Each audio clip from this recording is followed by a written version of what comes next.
Hello, happy week of Christmas. I'm not ready. I feel like I'm surprisingly ready, which makes me feel like I'm forgetting things. Like I feel like I'm not normally this ready. I spent a lot of time wrapping on Saturday. I have like one more major gift to wrap and then the stockings to do like the morning of Christmas. I have a couple things to wrap. I also have a couple things to order and to find. I don't know. I'm just kind of like me. I hope we know. get this blizzard and we can just do our own thing and not have to do all these. Yeah, I mean, ours is pretty chill. Christmas Eve, we have church. And then, Did you guys, who won the debate about who do you or think 3 won the o'clock? debate? You did. I'm in the family. We're spending Christmas Eve with the family of the Eagles fans. So the Eagles play, and they play the Cowboys, which is like the big rivalry game, right? So that's Christmas Eve. We will be going to church at 1 p.m. And I will give my husband the evil eye the whole time because I'm sure my daughter will be a disaster. But, and then I actually got a text. So I was working yesterday and Nick texted me. He was at work. And he was like, so the weekend that we're going to be in Naples with your parents is Super Bowl Sunday. And I was like, okay, is that a problem? I was like, I mean, we can still watch the game or go to a bar and watch the game if you want, because the Eagles will likely be in the Super Bowl, except Jalen Hurts got hurt. So it's just, this is my life and I accepted it. I knew when I married him that he is a huge sports fan. Yeah. And I don't know, for all of you that are married to huge sports fans, you know that there are probably things in your life that revolve around sports games. And that is how my life is. So yeah, I'm thankful that is not my husband. His best friend is, though. And it's just crazy. Like, how do you remember all these things? Well, that's the thing. My fantasy, they just knew to stop asking. I used to play fantasy, but I picked based upon what teams you liked, the name of and colors. Where they were located and, those types of stupid things. For a while, I got into it a little bit more, but now I don't have time. Well, I was telling you, I was listening to that. It was a clip of Michelle Obama was on a talk show, and she was like, when you first meet your husband, everything's nice and wonderful. You both have your lives. And she's like, and then there's about a 10-year span where I did not like my husband. And every minute he left, I was like, where are you going? You're going golfing? You have time to go golfing? How many diapers did you change today? And I was like, I mean, I don't know if it's this extreme for me, but in the first, and I've seen lots of things and articles and, those first, I think 5 to 7 years of having kids are really hard on marriages because it's little children can be terrorists and you love them so much that you don't take it out on them. They're so cute. Taylor's a psychopath, but she's adorable. And I can never be mad. She's screaming at 5 a.m, but then when I go to get her, I'm like, oh, but you're so cute. I'm not mad at you. One of my good friends asked me the other day, she's like, what if Marcus wasn't as cute as he is? What would you do? And I was like, I mean, that's not a fair question to ask the morning that I was very frustrated. I was like, I wouldn't do anything different, but. Yeah. And so, it's a hard time sometimes in those early years of marriage. But yeah, Christmas is coming and then the new year. And so we wanted to talk today because I thought it would be interesting to talk about things that Liz and I feel are things that everyone should do at least once a year. Yeah. And I think some of these are 2 to 3 times a year, to be, honest. Personally, we don't challenge ourselves enough. I've been thinking about this a lot, just even the past week that we, had while we were gone, just looking around, it's really sad to see what we see, with our society. I mean, everyone is overweight in some capacity, almost. I mean, I made a post yesterday. Statistics right now are 70% of the population are overweight or obese. I mean, there was a couple situations that I saw kids extremely overweight. It just so breaks my heart because it wasn't 1, it wasn't 2. There was 4 or 5 of them. And the parents themselves, I don't even know how they have the energy to get up and take care of these kids and run around with them. I'm just being frank, guys, extremely obese. I text Becca about it. It's this little girl, she's probably 8, 9 years old, had to have been, I don't know, 130, 140 pounds. And it's belly, and so that it's, metabolic. Healthy. And so it's just really, really not healthy. And we just have to do better, you guys. Like we have to do better for ourselves. We have to do better for our kids. We just have to do better. And that's what I ultimately, I chatted yesterday on a post around how, unfortunately, like our medical system is not designed to be preventative. It's just not how it's designed. It's designed to be acute. It's designed to help people that have major acute needs like a surgery or, internal bleeding or things like that. That is what our medical system is designed for. It is not designed to prevent diabetes for you. It is not designed to prevent high cholesterol. Like it's designed to medicate those things, but not fix them. And so it's ultimately your responsibility. Like you are the one that has the power to make the changes and the choices. You cannot rely on other people. You cannot rely on external sources. It comes down to you. And you are then the one that influences your kids and your family. And that, diabetes does not run in the family. It's lifestyle choices run in your family. And that's what's handed down. And so, it's a big responsibility, but it's one you have to take, or else you're just going to become another victim of it, and that's the sad truth of it. And when you find yourself in that place, you have to ask yourself, why? What can I do differently? What can I change? Where did this come from? How do I reverse this? Like, if you're having gallbladder attacks, okay, the doctor is going to give you maybe 2 pieces of advice in the 10-minute conversation that you have beyond your option of removing your gallbladder. Dig into that. Figure out, what can I do to reverse this, right? And to save this organ that's pretty vital to the body. But instead, most of the time, it's either here's an option for surgery, a medication, or, especially when we get into the GI world, blanket statements like remove FODMAPs, right? Go load FODMAP. There's no follow-up here in terms of education, how to eat, what's your blood sugar like? Are you doing the basic foundations of even drinking water and walking, And so it's just really sad and it's frustrating. And again, this is not to bash conventional medicine. It's that the branches of the tree don't have the support that they need at the root. And so, again, ask yourself, what could I be doing in my life day to day? Little things, those little things compile, as we've talked a lot about. Like it takes a lot to overhaul your entire life. But even for your kids, can I swap out some of the things? Actually saw Dr. Meg Mills. She was on our podcast a couple months ago. She had a reel yesterday that's just talking about like she helps people feel better every day by nourishing their body, yet she fights her kids at home because they constantly want the junk that everybody else is having, right? So could you start simply by not removing that experience for your children, but swapping it out to something that's less inflammatory, a little bit healthier, and teaching them, differently. Like how many times we have the argument with Marcus of like, no, you cannot have M&Ms or ice cream or things, first thing in the morning. You can have these after you've had protein. You have to have a vegetable. You have a couple bites. Can we be excused from the table yet? No, we cannot. We need to have a couple more bites here. And so, just ask yourself, what can I be doing a little bit better? And then every day, ask yourself that and do this in all areas of your life. And that's what we're going to kind of talk about. And maybe you do this in different seasons. Like you take this month or this quarter and you designate it to, hey, we're really going to nail down our environment and our routines. And then the next quarter, we're really going to challenge ourselves in different ways, right? So that's what we want to talk about today, is things that you should be doing at least once, twice, maybe even 3 times a year. And there's different levels to each of these, in different ways. So the first and foremost is, if you're somebody who doesn't believe that gluten isn't impacting you, I'm going to just tell you that I would bet $1,000 to every person out there listening to this that it is impacting you, because the way that gluten is made here in the United States, the glyphosate, all of the junk that is in it compared to other countries is inflammatory to the body. I was actually telling Becca, had a call yesterday going over just a GI map, and we see one marker. You can add on other markers for gluten, but one of them is called antigliadin. It's the protein found in wheat, barley, rye, malt, and so forth, essentially gluten.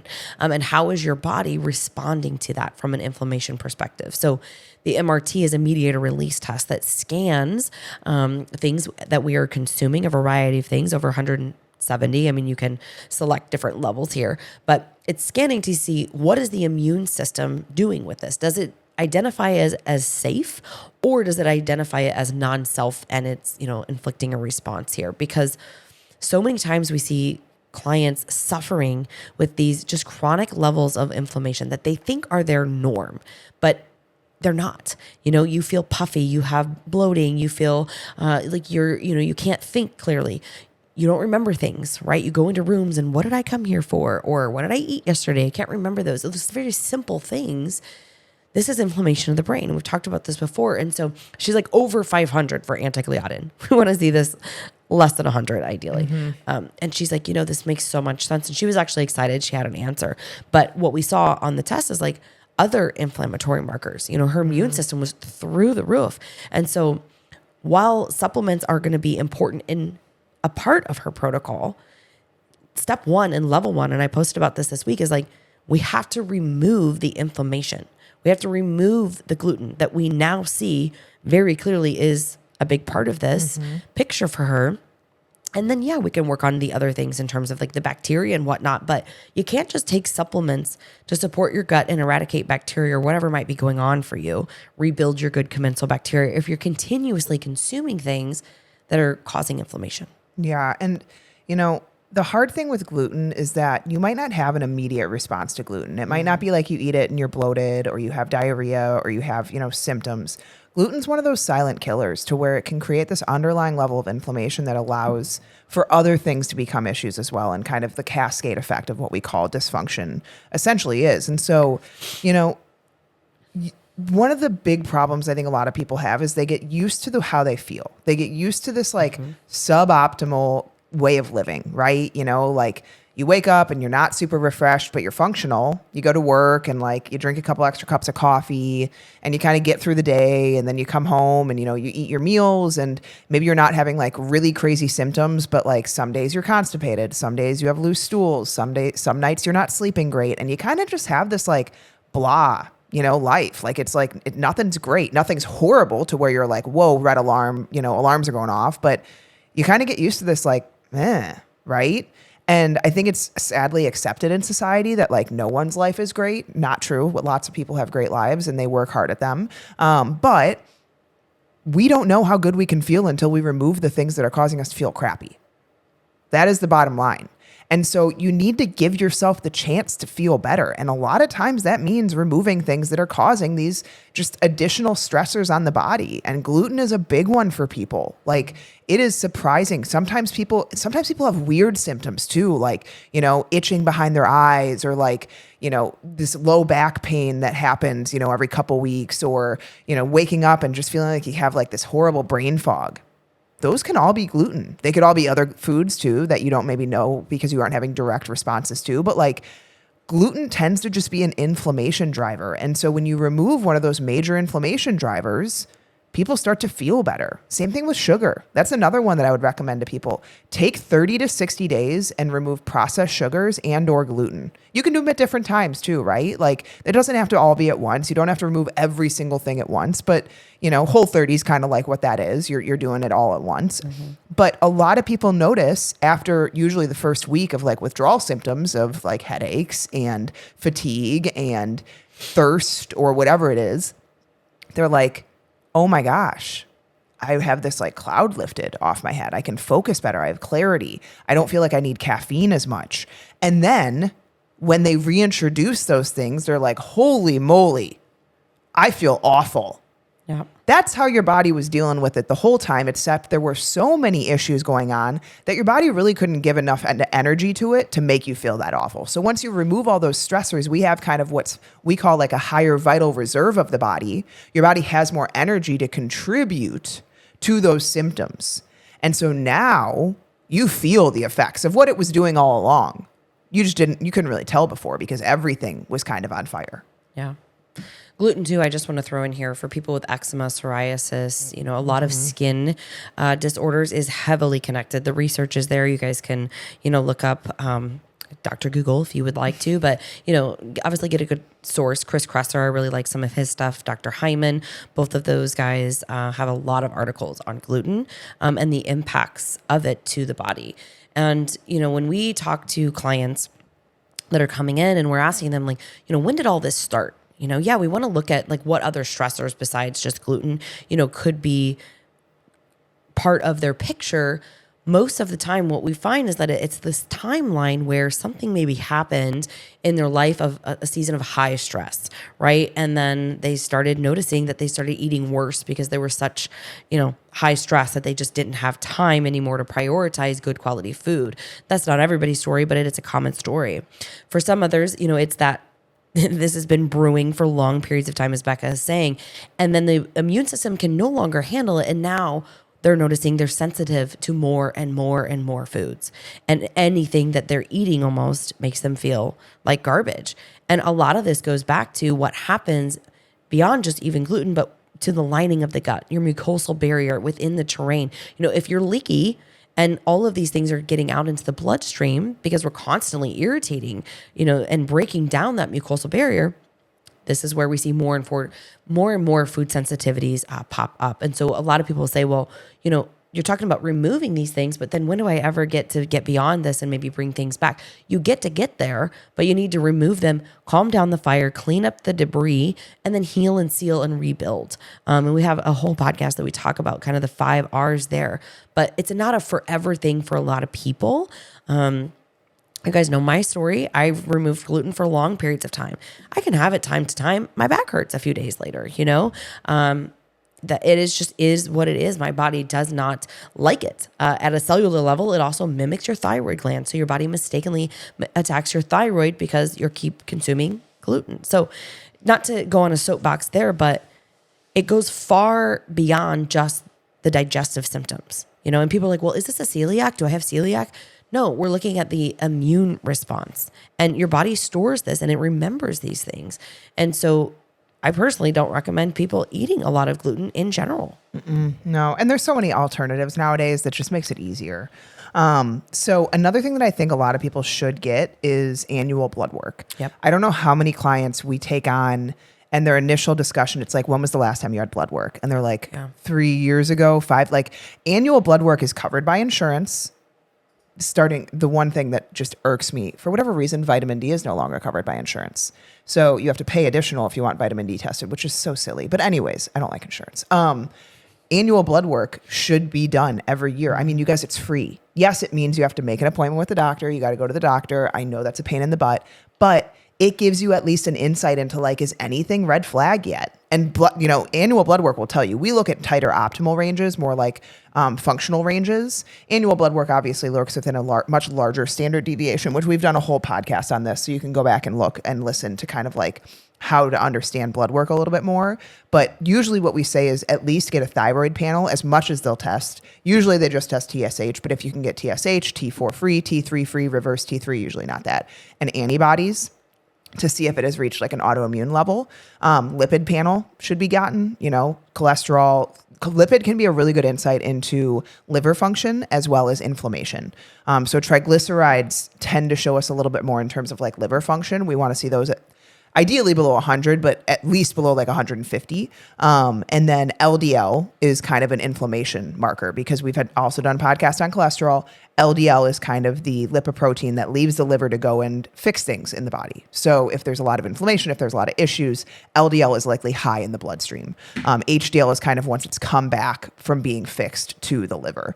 So you want HDL not adequate too, because obviously that means things are coming back, that things are working in terms of being resolved. A CBC, which is a complete blood count, can give us a lot of insight into maybe like acute infections, bacterial infections, things like that, parasites, little hints at if there's things further going on. And then a complete metabolic panel gives you insight, obviously, into like your blood glucose level, fasting blood glucose. We always recommend if you can get an A1C as well, because that's going to give you a lot better insight into what blood sugar is doing across more of an average versus blood glucose. Fasting glucose is like a snapshot. And so those are the things that insurance should cover. They should run. If you do not request them all, it's possible they aren't going to run them all. And so that's why you need to go in kind of knowing like, this is what I want you to run as much that you are willing to run, or that the insurance will cover, and then find someone that will look at it, with you. That's what we do with all of our clients when they come on if you've had blood work in the last 6 months, we want to look at it and see what systems potentially are more like linchpins or red flags right now. We look at trends. We never diagnose with blood work, obviously, but we're looking more at trends and what's kind of going on with the body. Yeah. And I would say, depending upon the person and their symptoms, their history, their health history. Looking for anemias is also really important here. So, we can see on that complete metabolic count and complete blood count some symptoms of deficiencies in terms of various vitamins and minerals. We can do zinc taste tests. We can do, some other things. But, the question is, why are we deficient in these things? Are we not consuming it? Are we not absorbing it? Do we not have the cofactors? So I also like to look at beyond even just vitamin D, B12, that's a good one. And then your iron panel, especially if you're suspicious of, any anemia there or just very fatigued, right? Ferritin is really important. So sometimes we take it a step further and it's really frustrating. Vitamin D, I was actually just talking with one of my clients this morning. Her doctor, let's see, she said July, she tested at 39. We want to see vitamin D like optimal really is 60. Like 60. Yeah. 60 to 80. So she's been taking vitamin D daily and okay, so what? It's December. Have we checked it since then? She did check it in September. It was 42. I said, okay, you came up 3 points. Like you're not holding your vitamin D. We need to figure, out why. So she's coming through kind of the back end of a gut healing protocol. It's the end of the year. I said, let's get your vitamin D checked. It's been another 3 months. And I said, if they don't want to do it, we can do it out of pocket, $50. I actually stopped even asking my OB for some of these things because I can order it cheaper than going through insurance. It's wild. Anyways, let's talk about another thing. And this is where we might ruffle some feathers. We might hit you in the gut a little bit and you probably need it. So if that's you, keep listening. We're going to talk about vices and restricting. So in the past, we've talked a lot about moderation. We want you to have a healthy relationship with food. We want you to be able to enjoy things in your life. However, I think that people take this way too far.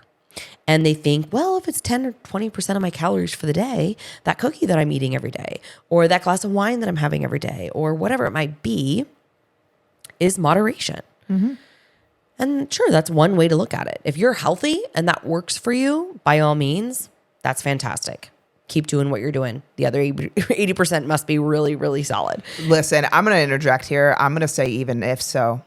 If you cannot go, and I feel this way with caffeine, I feel this, I think that doing a resensitization of coffee sometimes is good for like a week, 2 weeks. Yeah. Remove, if you literally cannot go your weekend without alcohol or, your week without sugar, you need to show yourself you can. Yeah. Because then it's turned into an addiction to an extent. I think that most people in that category I was just talking about really aren't healthy. Right? Like you think that you're healthy, but you're not. So we're going to talk about removing vices. And again, you could do this all at once if you wanted to, but I would even take it personally a step further and say, pick months of the year that's your month that you're going to do this maybe multiple times. Like I'm not going to do alcohol the whole month of January, right? Or what is it? Sober October that people do. Or maybe you give it up for longer than that. It's 60, 75, 90 days, however long. And maybe you realize that it's just something that doesn't serve you and you don't really need it.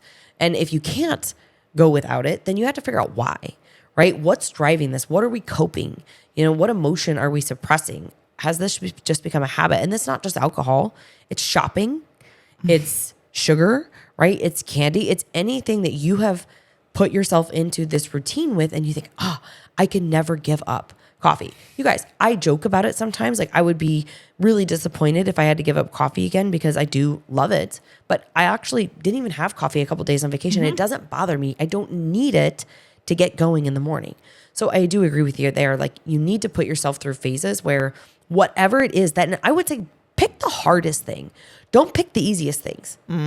Like you can't be like, I'm going to give up sweets for 30 days, but yet you might have a sweet once a week. It's like people that give up stuff for Lent that never actually consume those things. I'm like, that is the opposite of what you were intended to do. Right. Read the Bible. Yep. Like, come on. Watch 40 days, 40 nights. Okay. So yeah, I mean, I think I completely agree. And I would say even more so, take this another piece and be specific with this stuff. Like that is one of the biggest problems that people have with their goals. I'm going to eat better. I'm going to lose weight. First of all, you have no control over weight loss. You have the control over the actions that go into weight loss, but you don't have control over weight loss. Just real talk. Be specific with what does eating better look like to you? I'm going to eat more vegetables. Okay, a little bit better. Nail down even more. I'm going to eat 1 cup of green vegetables at dinner every day for the next 3 weeks. There you go. Like that is specific enough. Now you are measurable. Now it is actionable. It is specific. You know if you're doing it or not. Like you have to get down to that because otherwise, guess what? You start to justify. You start to create this wiggle room for yourself. Like, oh, well, I ate vegetables yesterday. That was good. Or I was somewhere and I didn't want to make somebody feel, bad because I didn't eat what they brought. You could just be an adult and let them know, like, hey, I'm in a personal challenge with myself and I'm really excited. So I'll have some of this, but also, do you have any vegetables? Do you have a bag salad kit? Bring a bag of baby carrots. Like, do something. Yeah, absolutely. Take a green juice. But really, you guys, if you want to talk about where you should be with your fruits and vegetables, 6 to 9 servings a day. And like 3 to 4 cups of leafy greens. There's so much that these bitter greens do for our body. Like helping clear so many toxins, binding to different heavy metals, supporting your gut health. Imagine that. Helping you poop better. Becca and I have had these conversations, offline this week. And I'm like, the more and more I'm getting ready to do 12 days of Christmas, but I'm doing 12 days of constipation. By the way, 12 days of Christmas actually starts Christmas Day, if you look it up. Really? Yes. I was wondering. I was actually like thinking about it. I was like, I haven't seen Liz post a 12 days of Christmas thing. Starts Christmas Day and runs into January. So I've been seeing a lot of people think that it starts like with Advent, on the front side of Christmas. No, historically it starts Christmas Day. Learn something new every day. Yep. So at the beginning, I'm opening up video 1 is hydration. People want to poop, or they want to take Miralax, or they want to take Magnesium Calm to pull water. Both of these are osmotic laxatives to pull water into your bowels, but you have no water in your body because you're dehydrated, And so we got to look at the foundations of things. And we're so far from this in modern day society. People, I'm sure many of you out there are like gasping at, I said 6 to 9 servings of fruits and vegetables. So many. No, it's really not, guys. It's like 4 to 5 cups. Yeah. Eat a big ass salad. Mm-hmm. Have a big stir fry at dinner. Have a cup of berries at breakfast. Like, it is really doable. It's just inconvenient to you, so you don't want to do it. Mm-hmm. Tell me, can I take a greens powder? Okay, yeah, you can, but it's not the same thing. Like, I take a greens powder on top of my 6 to 9 servings of vegetables. Yep. It is not a replacement. It's a benefit. It's not a replacement. So take a month and do the 800-gram challenge. I think it's a really good 800-gram challenge. Really good challenge for people. And like, here's the thing, guys. I would challenge all of you guys. Treat it like 75 hard. If you fail, your timeline starts over. Yep. And the reason I say that is because it takes you to a completely different mental level of, and this is extreme. This is on the extreme side, but I really do think that we have to get extreme in the world that we live in because people are, what's the word that I want to say that I can't say? We're wussies, right? I want to say a different word, but I can't. Like, when was the last time that you committed to doing something and you actually stuck to it because you gave yourself no other alternative? It was either you succeed here or you fail. And then you start over. Show yourself for 30 days. Mm-hmm. So you start over. If you miss it, sorry, you're back to day 1. And that mindset, it does wonders. Mm-hmm. I remember a lot of days, day like 41, you would be like, oh my God, it's 10:30 p.m. I need to read my 10 pages. I don't want to do this. Yep. But I ain't starting over on day 1. I'm on day 41. I don't want to give up those 40 days. No. Like, and yes, it seems extreme, but you guys, the mental grit that you start to develop is incredible. Yep. Like, you're on top of the world. Yep. Your momentum is so strong. It's crazy. And so yes, be extreme. Like, also the dopamine that gets released from that restriction is really powerful. It makes you feel really good. It makes you feel really accomplished.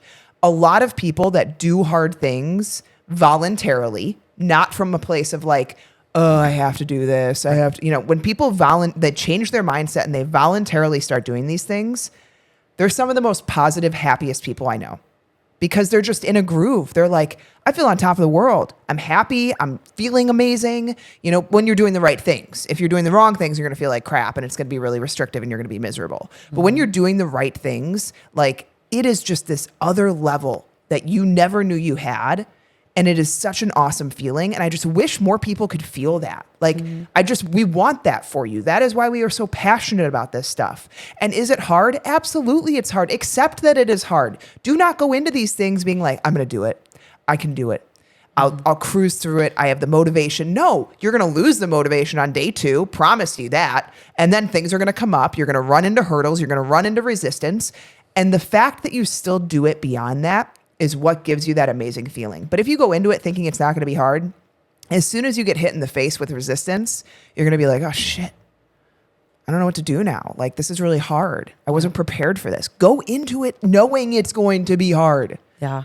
And no matter what it is that you pick and that you choose, I think you guys all need to understand, in my personal opinion, this is just me, what I found personally is the first 10 days were the hardest because you're constantly fighting.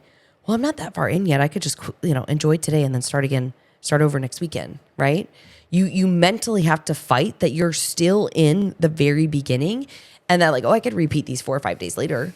Oh, I could just hang out this weekend and then, okay, I'll do it again. Next week I'll start over. So those first 10 days, make it through that first weekend, make it through that first event.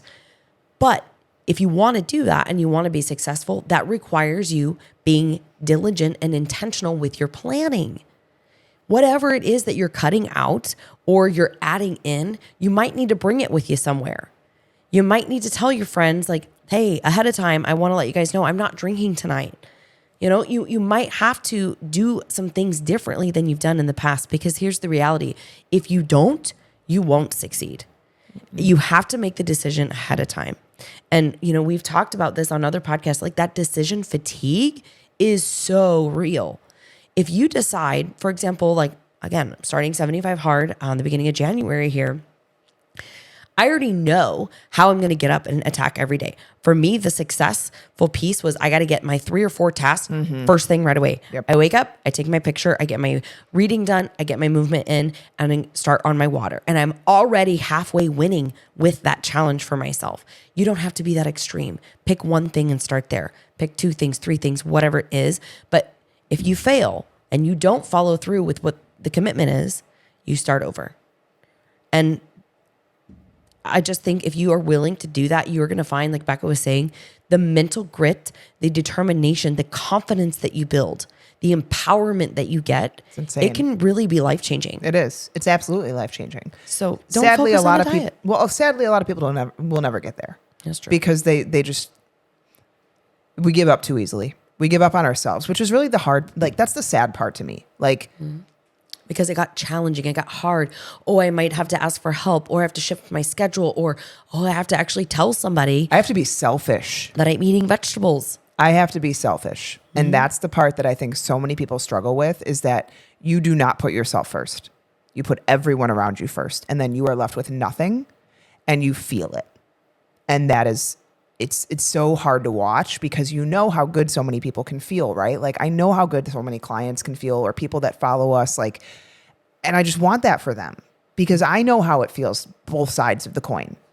I've been to both sides. And so I don't want to go back to that other side. It's just, it's not even an option. And that's the cool part is once you get to that other side, because you find that newfound, just amazing feeling, it's such a powerful tool to keep you there. Because now you know how good can feel. And you don't want to go back. And another warning, now you know when you actually accomplish it, right? If you do a 30-day, whatever this is, this hard task that you're going to commit to doing.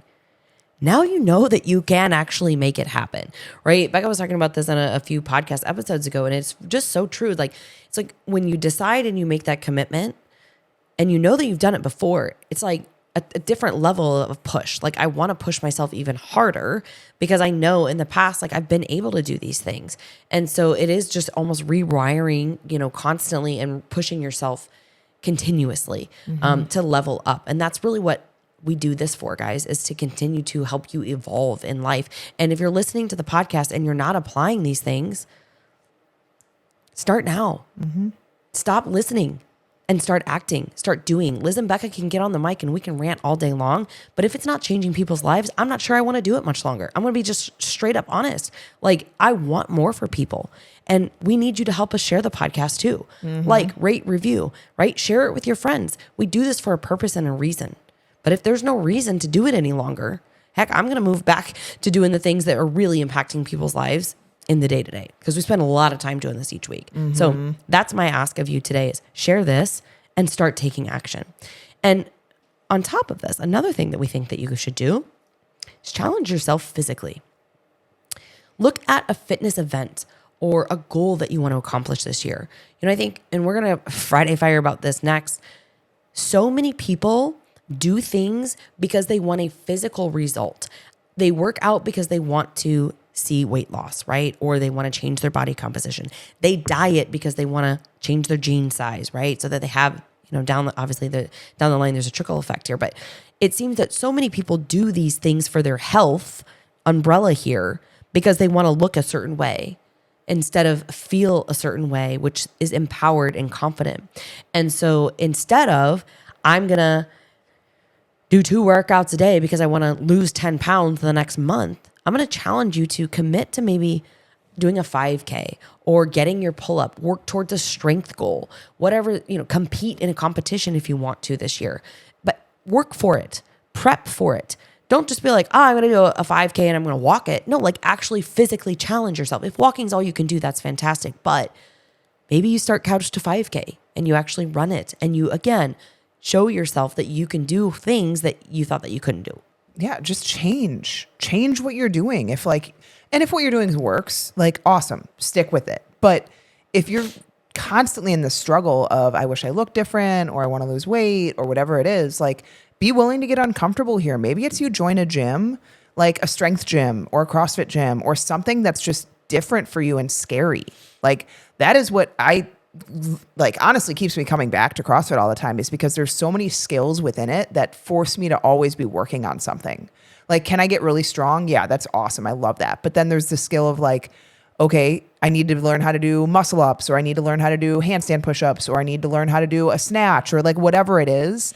And those skills keep me coming back because it's constantly a new challenge for myself, And so it's, if you're a runner, maybe you take some time and get into strength. It's only going to help your running. If you're a purely strength person, maybe you take some time and try some cardio and things that are more uncomfortable to you. Be willing to change things if you want to see change. And that whole concept of having a plan with exercise is so necessary. Mm-hmm. Unless you're just working out to have the benefits of, health of working out, that's fine. I have nothing against that. I think being active is being active, right? To an extent. But if you're stuck, you have to evaluate, why am I stuck? What needs to change? And exercise is a huge lever that you can pull with that. And then I think another piece that is very easy to measure is self-development in terms of either reading or taking a course, signing up for a course, a hobby, maybe signing up for a pottery class or, a knitting, online class of some sort, being willing to grow your mind. Because that's another piece that I think is so underdeveloped in people, is you get stuck in your job. It's a job. It's fine. It's an 8 to 5, 9 to 5 type job. You come home, you maybe work out. Awesome. You eat pretty well. But then you're stuck in this cycle of you're never actually growing your mind. You're never learning new opinions, and you're never expanding your knowledge in certain areas. And it doesn't have to be a specific area. Pick an area that excites you.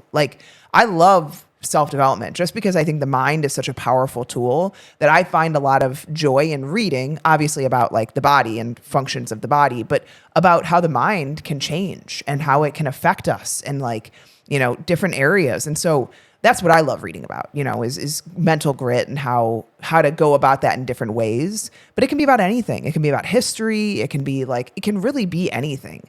It's just, I think, go so much more towards podcasts, TV, stuff like that. We don't sit down with a book enough. Social media. Mm-hmm. Right. And I think too, if you're struggling with something or there's an area of your life that has really been a challenge for you, maybe that's a topic. If you say, I don't know where to start, I have no idea what my interests are, I would start by thinking about what's an area that I want to improve. If I've struggled with anxiety and depression, or, it could be digestion, it could be changing, and actually showing up and building this mental grit, then start there. Start learning about all the things that other people have done to overcome these battles and these struggles in their life, because there are many people that have paved the way, and they are there to give you the answers so that you are not having to take the 10-year journey, right? You're taking a year journey instead of 10. And so that would be a good place. You can also do strength finders, take some of those tests. Is it leadership that, you want to learn more about? There's plethora of leadership books out there, right? Are you following people on social media? Maybe they're posting things. Emily Frisella, I watch what she reads all the time in their Freedom Reads clubs. And so, start to expand your knowledge in different areas as well. And I think it's important here. The world that we live in is crumbling around us, the world that we knew, right? We think back to things that have happened and shifted in 2019, and I don't think we're ever going to get back to pre-2019. And I think going back to the blood work, a lot of people probably haven't gotten their blood work done because of that whole situation too. And so if that's you, don't feel guilt about this, but you own each day that you are here and you're blessed to live this life. You wake up and you're breathing, right? And obviously the tragedy with the dancer that we just lost, he's fantastic. I was watching one of his reels, the last reel that he ever made, and you just don't know what people are going through. And so just in all of this, remember that not every day is promised, and not everybody's day is promised with your loved ones either. So take time and start to expand your mind and push out some of the negative. I think you need to be aware and you need to be in the loop and you need to be informed. Absolutely. But so many people are letting all of that angst. You guys, when I turned on the news, my God, Fox News was on because my dad was with us for 4 hours and I was like, we got to shut this off. This is making me crazy. You need to be informed, but you also need to not let it destroy you as a person and your joy in the things in your life that you want to accomplish. So the last one here is self-care. I think you need to have a self-care routine that is yearly. And by that, I mean, get away with your spouse. Take 4 or 5 days. Maybe you just totally disconnect and you do a staycation, whatever is feasible for you. Maybe it's a weekend away that you just don't have your kids, but you disconnect. You're with your spouse, you're with your best friend, you do a girls' weekend, you do something that you haven't done before. Maybe for some people, you just go by yourself. I'm not the type of person that would want to do that, but I've had friends that have done it and they really enjoyed it. So whatever floats your boat is fine, but we don't slow down and disconnect. And I think that we need to do that more. Yeah, I think this is for those type A's out there. Like we just talked a lot about ways to challenge yourself.